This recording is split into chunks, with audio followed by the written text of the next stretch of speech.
All right, good morning, everybody. We're on our final talk today about fallacies, and then we're going to bounce back into social issues in computer science. Maybe today, it depends how quickly we go through the last couple fallacies. I just played a Monmarth Shield Wall, which is one of my favorite songs. When I fight in a shield wall, that song kind of plays in my head on loop. Okay. So again, we have an extra credit talk today on the SCA, which is a bunch of history nerds that do sort of real life history stuff. So like, I like doing the fighting thing. I like putting on armor and hitting people with sticks and stuff like that.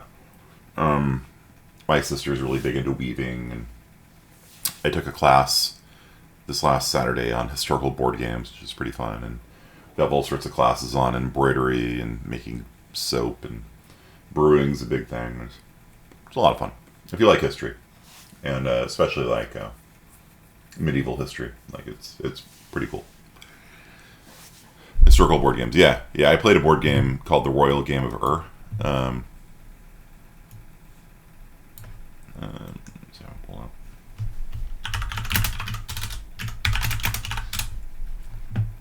Actually kind of fun.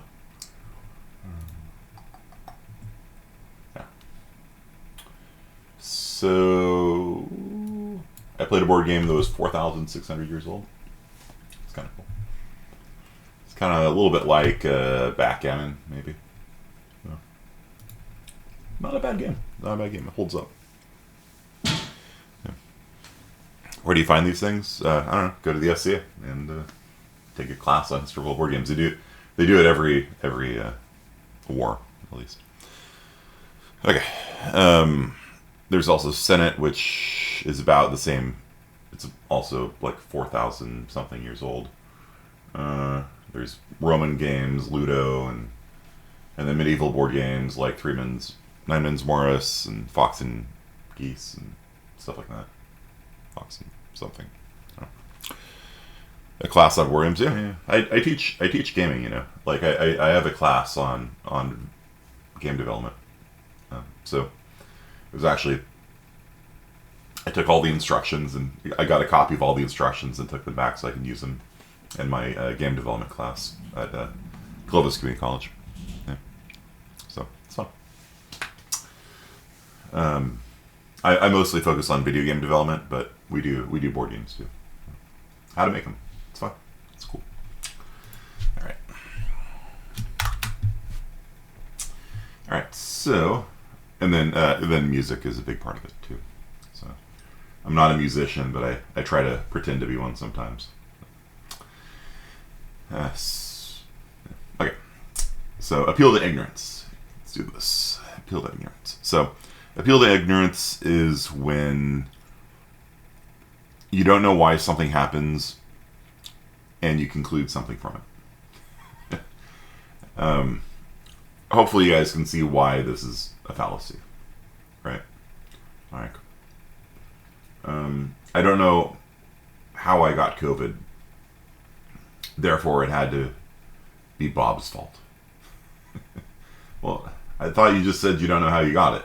You know, how can it be Bob's fault if you don't know how you got it? You know, like you can't reason that way. But a lot of people do. Like a lot of us will, you know, when we're completely like we don't like not knowing things. It's a very human thing to not like knowing things. Like we want to know stuff. Like my house was broken into about I don't know, 5 or 6 years ago. I wanted to know who was it. You know, was it one of my students? You know, and it's really frustrating because to this day, like I've seen actually one of my neighbors down the street has a security camera facing the street, so I actually have a shot of the people that, you know, broke into my house, and they weren't my students, thankfully. And I have a security system on my own house now for that reason. But like it was like one of those things, like, man, you know, like my mind was like spinning at all these like scenarios, you know, like maybe I don't know, like maybe it was that student I gave an F to last semester, and he's coming back for revenge, you know, and like breaking into my house and, you know, taking my my Xbox One, you know. So maybe it was one of you. Like I said, like fortunately a neighbor down the street, and they were driving like a convertible Mustang or something, which and the license plate didn't come out on the video. It was so annoying. Like it was like so close to, like, you know, you could see them driving on the street and they turned, but their camera didn't have enough resolution on it to make out the license plate number. It's really frustrating. But at least I could see the people in the car, and they weren't my students. You know, back then classes were in person, and I knew the faces of all my students. Nowadays, like, it'd be like, who knows, you know. And but yeah, like my mind before I saw that, I was like, oh man, you know, maybe it was that, you know, that student who, like, you know, was like, can I turn it in late? I'm like, no, you know, maybe it's them, you know. And so we really don't like knowing things, you know. We don't like not knowing things, right? We want an explanation. We want things to make sense, you know. And as far as I can tell, it's just a random, you know, house break-in, you know. And one of the funniest things about it was they tried taking my TV, but there was such a mess of cables in the back, they couldn't get it apart.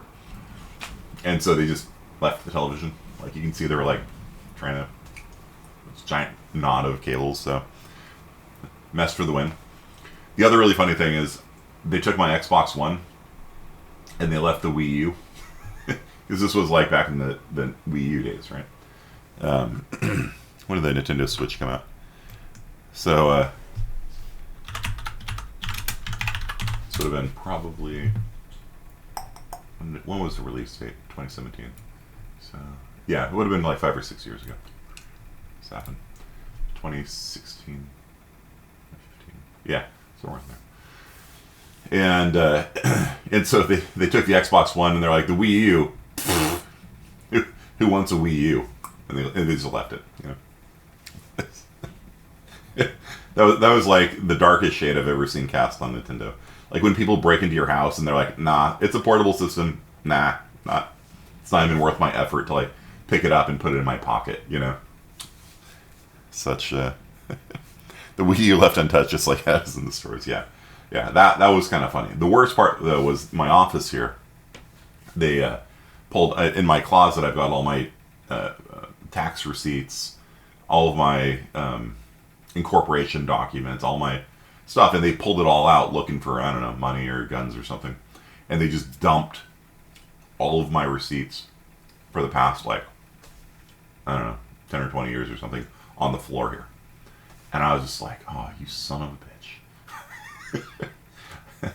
I was just like, I had that thing like meticulously filed away, and he just like dumped all that. That was what really annoyed me. But yeah, and so my mind was like, all right, so maybe, you know, maybe that was my CPA who was mad at that.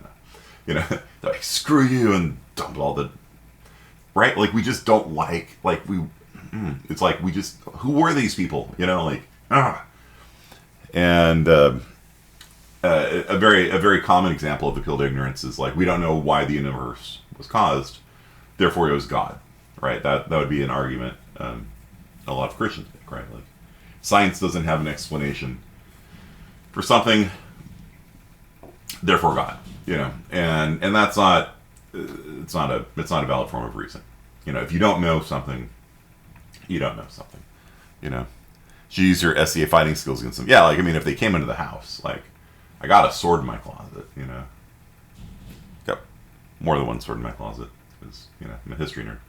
But, nah, it was just like, it's just a very human thing to just not be happy being ignorant, you know. And for things like who broke in my house, it's like, there's no way of even me ever knowing it, right? Like, it's not like the police dusted for fingerprints. They don't care. You know, they came out and searched the house. Like, they pulled out guns and came in, like, all SWAT team style, you know, just in case the people were still in there. And after that, they're like, all right, peace out. Here's my business card. Ask if you have any questions. You know, they don't, you know, do anything after that point, as far as I can tell. They didn't dust for fingerprints. Like, we know how they came in. Like, they kicked down the side door of the garage, came in that way. You know, they didn't really check to see if my sword they stole my sword, one of my swords. Yeah. So yeah, just basically, there's just no way I'm ever gonna know who did that. Yeah. So who'd win, gun or sword? You see, the sword always wins because you can cut the bullets. If you have a katana can cut through a tank.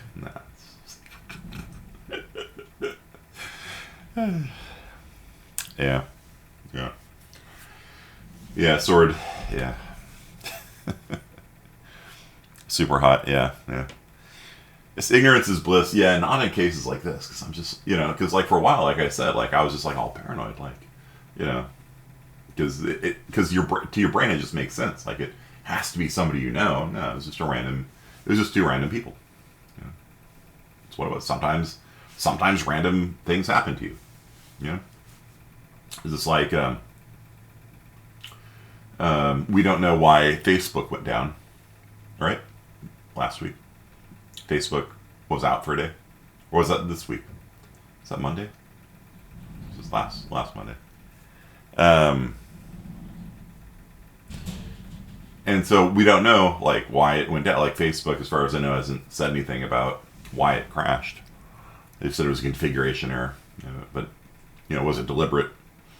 And so a lot of people, like, we don't know why Facebook went down, but because it was, timed with the testimony of a whistleblower on Congress, like, a lot of people are saying, well, it's a heck of a coincidence, like we and so we spin narratives out, it could have just been a coincidence. We don't know. We don't have any data. Do we truly not know? I don't know. Like, see, that's the thing. It's like, it's a person talks on Congress, Facebook goes down. We don't know if there's a connection or not. There might be, because it is a heck of a coincidence. It's also a heck of a coincidence that I gave a homework assignment called Facebook that was due on Tuesday. And, so this would be last week then, right? Yeah. And so my students were writing a Facebook clone, essentially. And one of the extra credit assignments was, if you turn this homework assignment into a company with $1 billion or more of market cap, you will get 1 extra credit point on your homework. And so my students were like kind of joking around, like, haha, we should take out Facebook.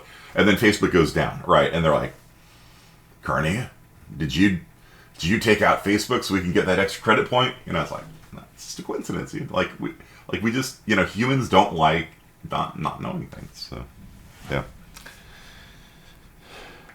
Some employee spilled his drink on the servers. Yeah, you never know. Yeah, and there's other things like that, like the Epstein suicide, right? Like, ultimately we're not going to know what happened to Epstein, because the cameras on his cell went out, and the guards that were supposed to be watching were sleeping. So, with Epstein, they did an autopsy, and the state autopsy said he killed himself. The family did an autopsy, and the guy who did that autopsy said looked like the bones in his neck had been crushed by somebody's hand. So in that case, it's not quite an appeal to ignorance, I guess. But ultimately, that's what we got. So, there's we just don't like. We don't like coincidences. We don't like random things happening. We want the world to work like a story. Is kind of the underlying cognitive bias that underlies a lot of this stuff.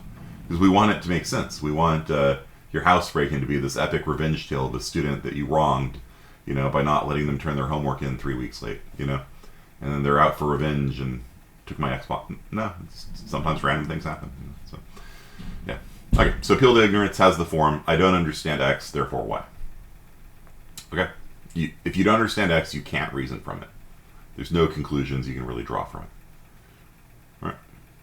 And this is different from a lot of people use the fallacy the wrong way.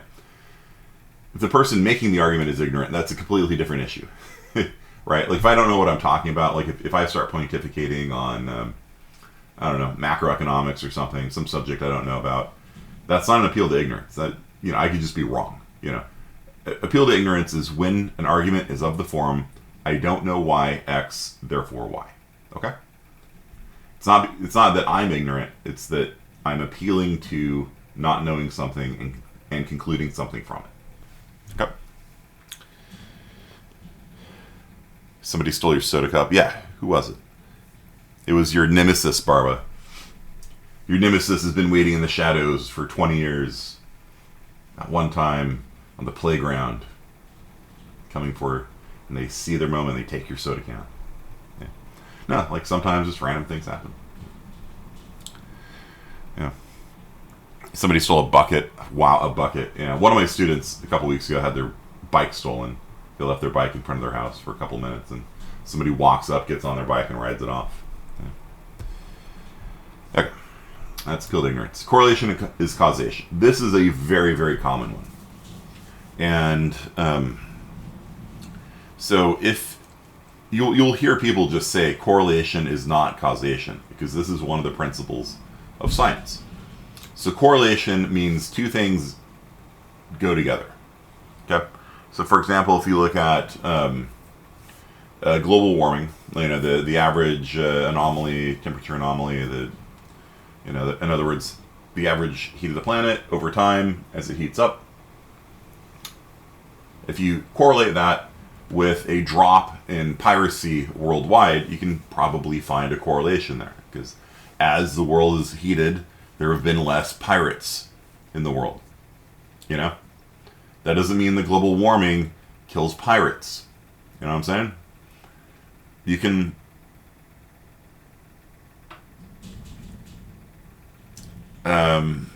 you can find these spurious correlations with almost anything. You know, there's a website here where you can like link, you know, the incidents of Nicolas Cage movies to, you know, people who die in bed from getting tangled up in bed sheets. You know, just because two variables over time move in the same way, it doesn't mean they have any relationship with them whatsoever. It could be due to some other fact, like you know, global warming is correlated with time progressing, and as time has gone on, we've had less pirates in the Caribbean. You know, still can't wait for California to snow. Yeah, that'd be nice.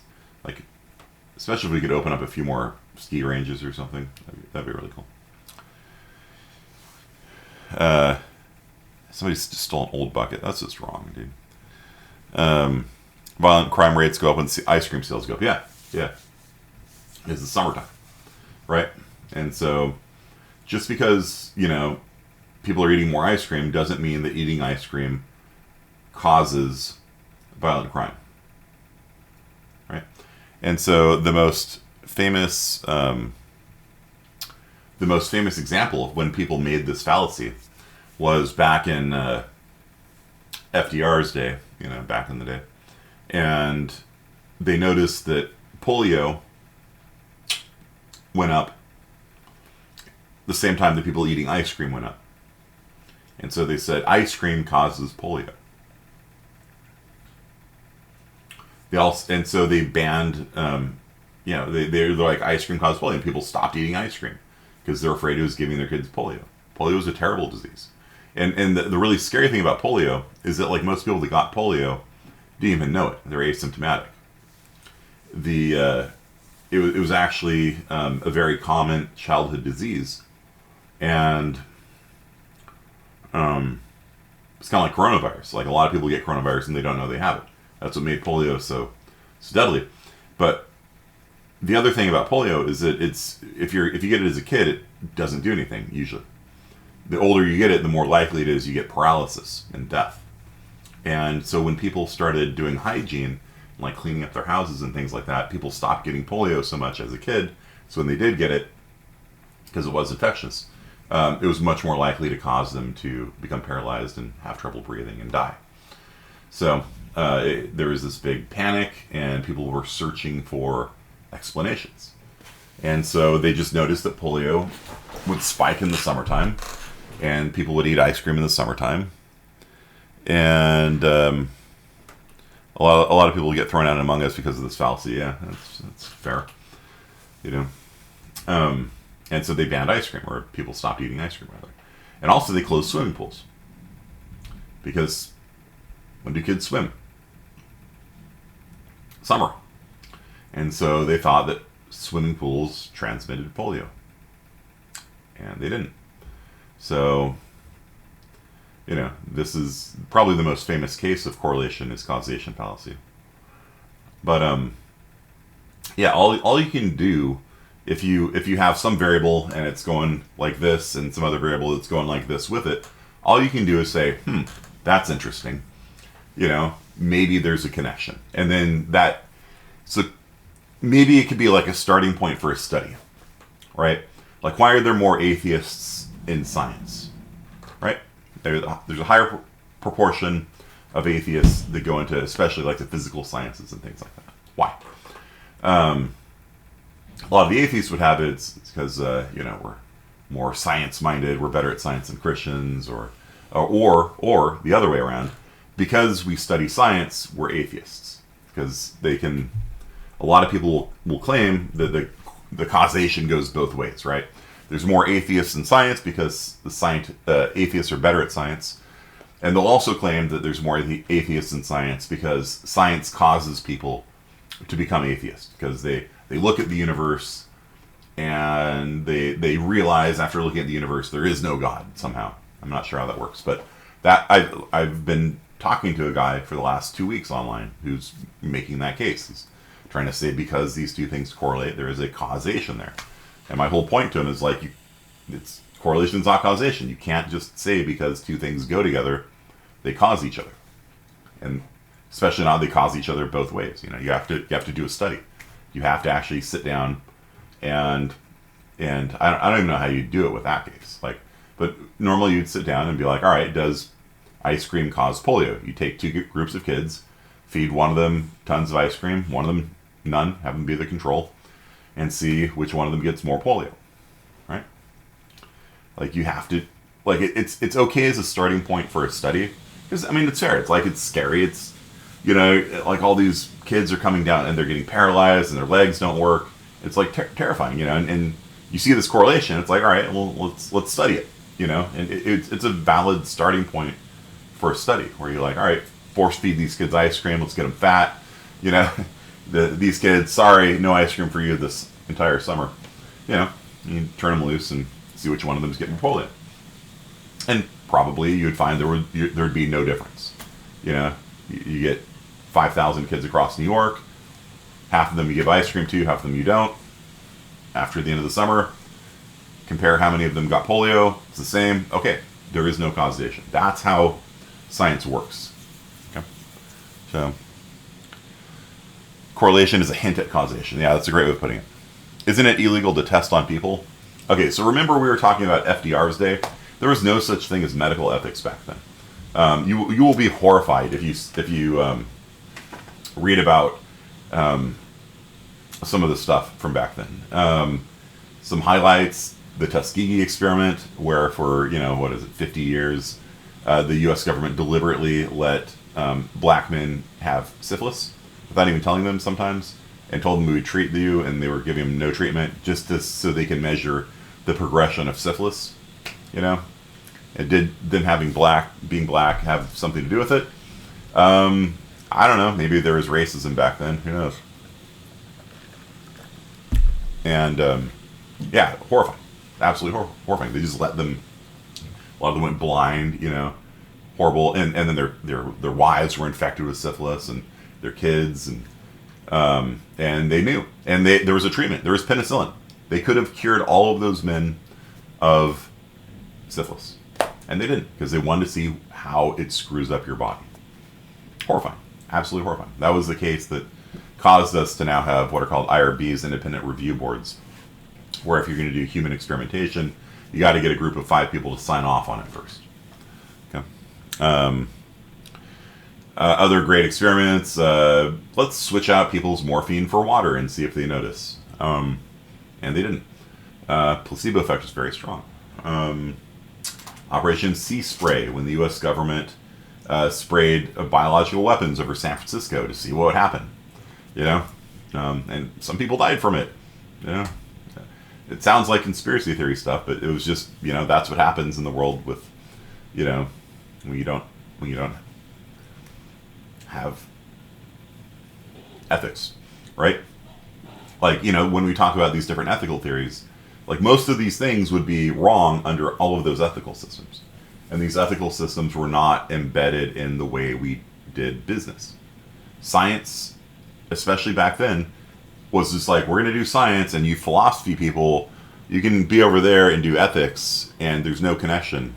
Because we're doing science. We want to know. We're all about knowledge. And we want to know how syphilis works. We're going to let all these men suffer and go blind and infect their wives and kids in the name of science. Right? And then at some point in the 60s and 70s, we're like, okay, we need to take ethics and force feed it into science so that science stops doing all this horrible stuff.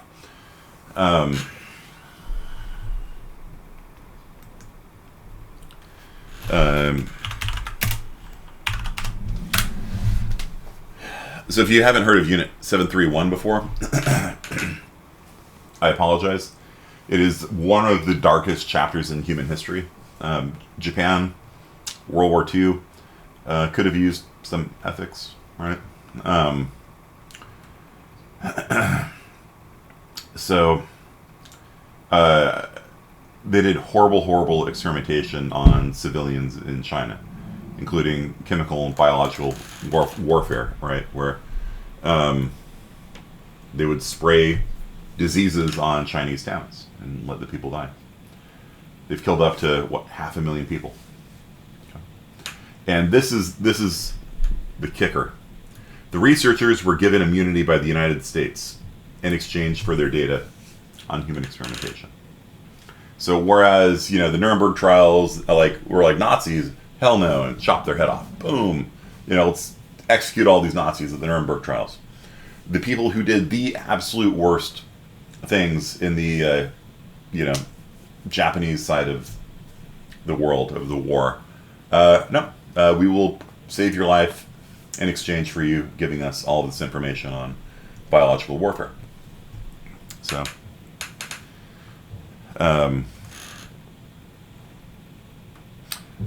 it's,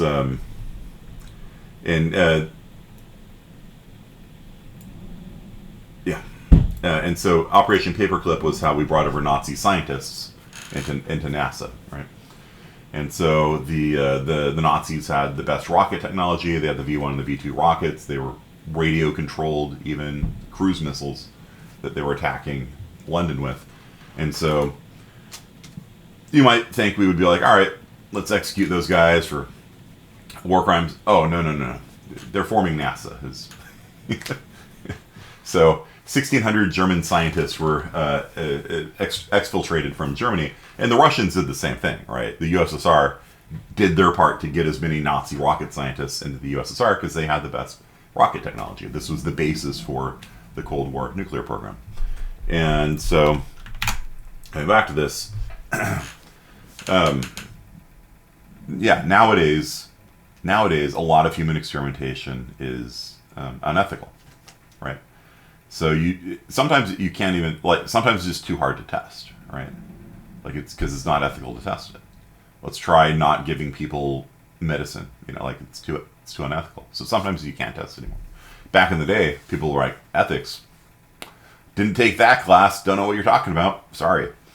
So, and so they would test a lot of those things back then. But yeah, the point is, when you find a correlation, that's a good starting point for research. Okay? But you can't conclude anything from it. If we click on this link here, you can see U.S. spending on science, space, and technology correlates with suicides by hanging, strangulation, and suffocation.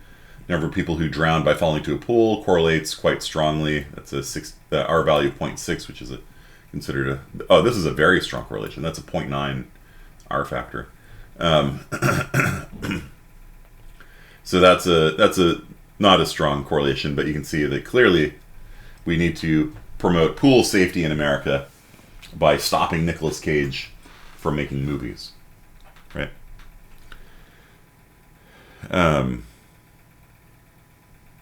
Right. Do you guys see what I'm getting at here? Per capita cheese consumption correlates with the number of people who died by becoming tangled in their bed sheets. R value 0.9. We'd say this is a very strong correlation. Clearly, it cannot be coincidence. It is a very strong correlation. 0.947. Highly, highly correlated. Okay. So, yeah, no, there's no connection, right? Just because things correlate together doesn't mean that they cause each other. But people make this mistake all the time. Divorce rate in Maine. So if we can reduce the per capita consumption of margarine, then people in Maine will get divorced less. 0.99. Look at that R value. That R value is very, very strong. That is as strong as it gets. So scientists would say this is very strong evidence that consuming margarine causes divorce, and that would be a fallacy. It doesn't cause it. It correlates. It does not cause divorce. Are you guys with me on this? Like, just because things vary together, the amount of margarine and the divorce rate, because they vary together, it doesn't mean that margarine causes divorce, or the divorce causes margarine consumption. Okay.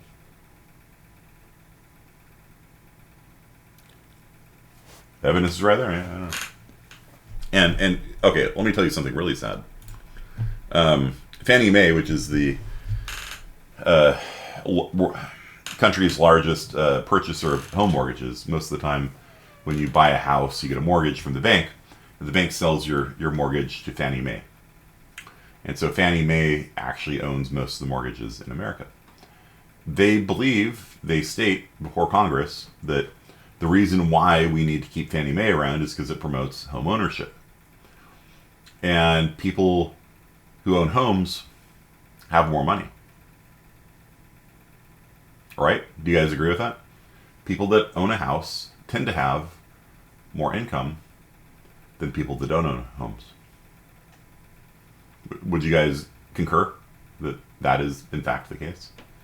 That people that own homes tend to have more money than people that don't?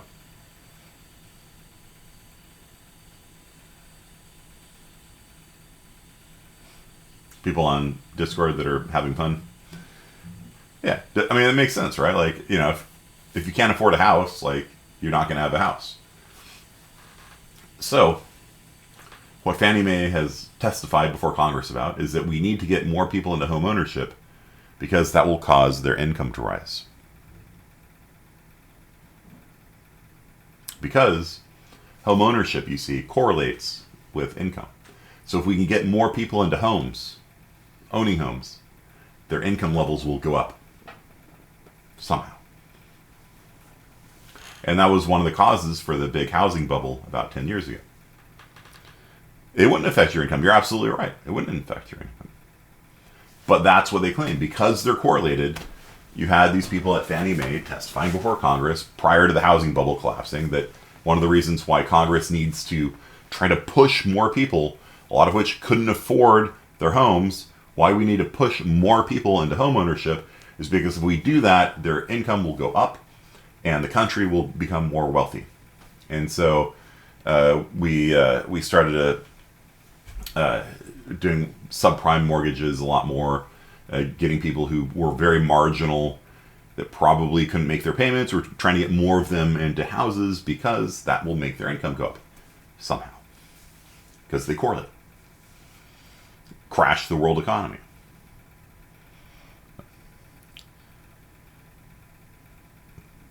It's correlation, not causation. I know. It didn't stop them from doing it in front of Congress. There's no correlation is not causation police. Right? The only people that can stop, you know, and that, I mean, and do you understand? Like, I don't know, you guys were, how old were you? Were like 10 years ago? Like 8 or something. Do you guys remember, like, how bad the economy was in, like, 2009, 10, 11? Yeah. Yeah, and you have all these statements from people, promoting home ownership. Here's the thing: nobody actually knows what owning a home does for you. A friend of mine has a PhD in economics, and he works for Fannie Mae, and he's like, we actually don't know if there's any benefit to owning a house whatsoever. Obviously, there's some sort of people feel good about themselves or something, like I feel pride in owning a home. But like in terms of economic benefits, we actually don't know if there's any benefits at all. But we go in front of Congress and we testify that there are these benefits based on this fallacy because it gets more people into homes. And the more people that get homes, the more money Fannie Mae makes. So, did they just lie to the government? I mean, it's a fallacy. They used a fallacy, right? And our politicians should have been like, yo, correlation's not causation. Nope. Of course not. Of course not. Yeah. When you get the benefits when you sell the house, well, see, the problem is, Quitter, is that one of the big problems is that there's a housing bubble. Like, housing prices were way overinflated, and people were buying houses and then flipping them and making money because in the housing market right now is kind of the same way. And so they're getting people that couldn't really make their payments into houses, and then they would lose their house, And so you don't, sure, you get your money back as long as the housing prices keep going up. Let's say you buy the house, you make interest-only payments, which means you're not paying off the house at all. You're just paying the interest on the house. And then let's say you have a interest-only adjustable rate mortgage, interest rates go up, the monthlies go up, you can't make it, you lose it. Yeah, and that was what got people into the houses. As long as the housing price keeps going up, then sure, you lose your house, but you still made $100,000. So what's the downside? The downside is when housing prices start going down. And people had bought these securities that were called mortgage-backed securities, where basically you can buy into the real estate market. And they were supposed to be very, very very, very secure because, the housing market only goes up, right? And people don't default on their homes.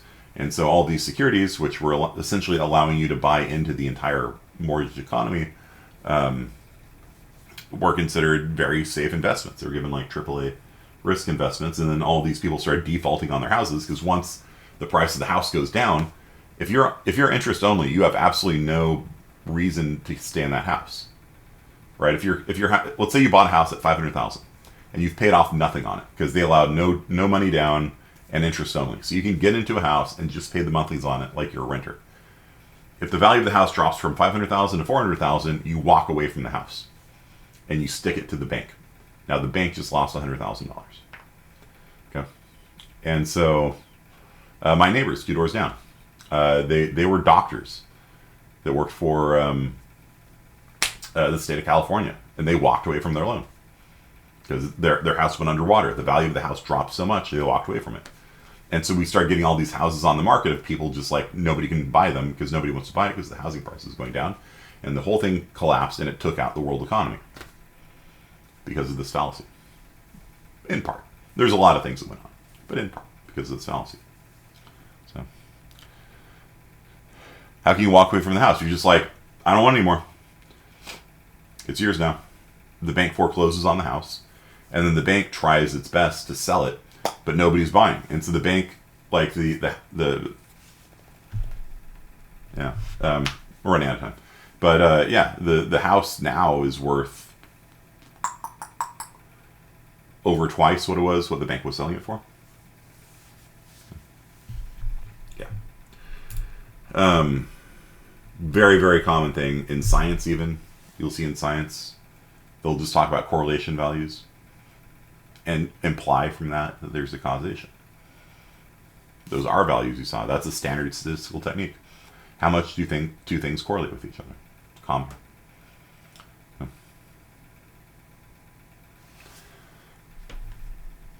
I missed the part where that's my problem. Yeah.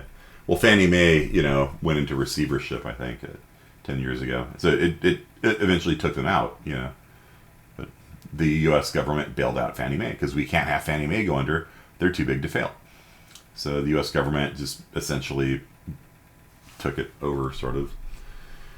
Okay, ipse dixit we've talked about before. It's when you make a claim but you don't provide any evidence to support it. So, for example, I don't know. We all know aliens exist, and then move on. What do you mean? Or actually, we all know to be an ad populum. If I just said aliens exist and then just move on, you're like, wait, whoa, pause. Why do you say aliens exist? Give me some evidence to support your claim. And if I just say, no, it's just true. Aliens exist. That's a bare assertion. It is a claim that is made without any evidence whatsoever. Okay? Very weak. Very weak. So ipse dixit just means on my say-so. Like I said, Lincoln and Douglas in their Lincoln-Douglas debates, Douglas accused Lincoln of being part of a conspiracy to free the slaves. And Lincoln's like, you're just making an ipse dixit. You're just claiming something without any evidence whatsoever. I'm somebody who believes in evidence-based reasoning. Go Lincoln. And you're just making a wild claim with no evidence. And a lot of conspiracy theories are like this. Like somebody just makes a claim, and everyone's like, oh yeah, that sounds about right, The government would do something like that, So,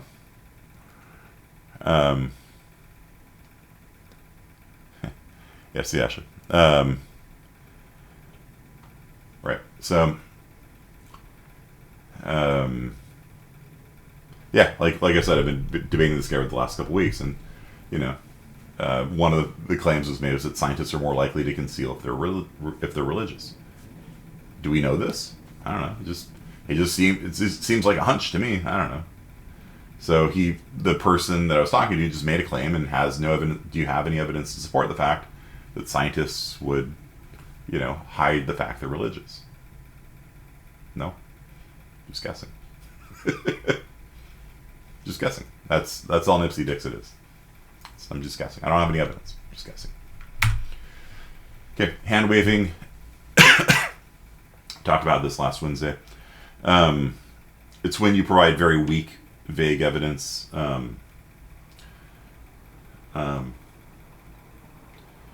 you want to learn more about ethics, go read the Stanford Encyclopedia of Philosophy. The whole thing? Really? You can't give me a link to what you're talking about?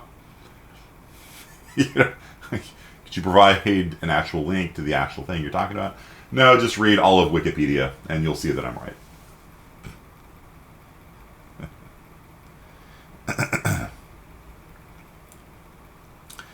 Okay. In math, oftentimes we'll say the proof of this is left as an exercise to the reader. It's usually when the professor doesn't remember how to do a proof. Or they either don't have the time to do a proof in class, or they'll just be like, I'll leave the rest of this to you guys because they don't remember how it went in their head. They know the conclusion's true. They kind of remember the first part of the proof, and then they're like, yeah, I'll just leave the rest of this to you guys. I'll let you work it out, how to solve it from here. It's a good mental exercise for you. Hand waving. Okay, so that is fallacies. There's a lot of them. If you go on to Canvas, you will see that there are... great. I don't have my authenticator with me. I have it on here.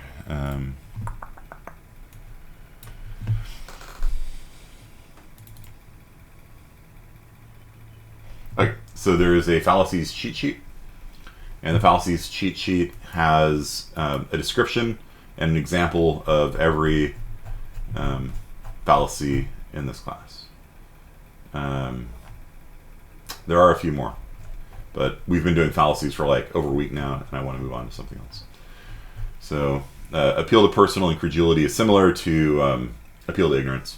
I don't understand quantum mechanics, so I don't believe it. It's related to appeal to ignorance.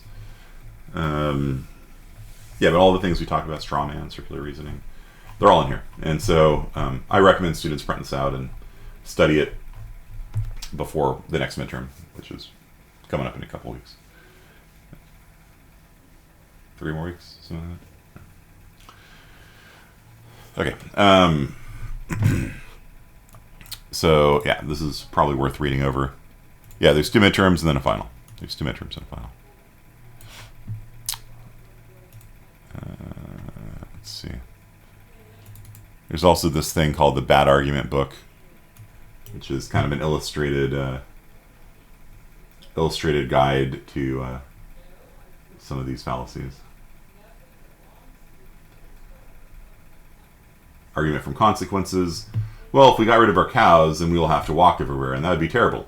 Therefore, cow emissions are not killing our planet. That's an argument from consequences. Straw man. The energetic, muscular, and colorful toucan was completely misrepresented by one of his artists. Later on, he showed the audience his painting and criticized how dull and lifeless the toucan had looked. So that's not maybe a great example, but the paragraph is good. So it's when you misconstrue somebody's views, you misconstrue their argument, because it's very easy to attack. Like if you change somebody into saying, you know, every white person on this planet can't play basketball. Like it's very easy to attack that. You're like, all right, look at Larry Bird. See, it's wrong, you know. And so if I misconstrue your argument to be an all or nothing thing, then usually those are very easy to disprove. So it's a very common way that people strawman. Appeal to authority or appeal to improper authority. Equivocation, false dilemma. Yeah, we haven't talked about that. Hasty generalization. Yeah, so this is kind of a fun. It's kind of a fun little book. It might help a little bit too. So, yeah, one more quiz on this, and then we'll pop back into social issues next week, and then we'll get back into programming again and keep this up until the semester's over. Hopefully it was fun for you guys today. Learned a little bit about history, you know, maybe some more depressing parts of history, but history nonetheless. History is a lot of fun. And learned a few more fallacies today. All right. So I will see you guys on Monday. Have a great weekend, and take care.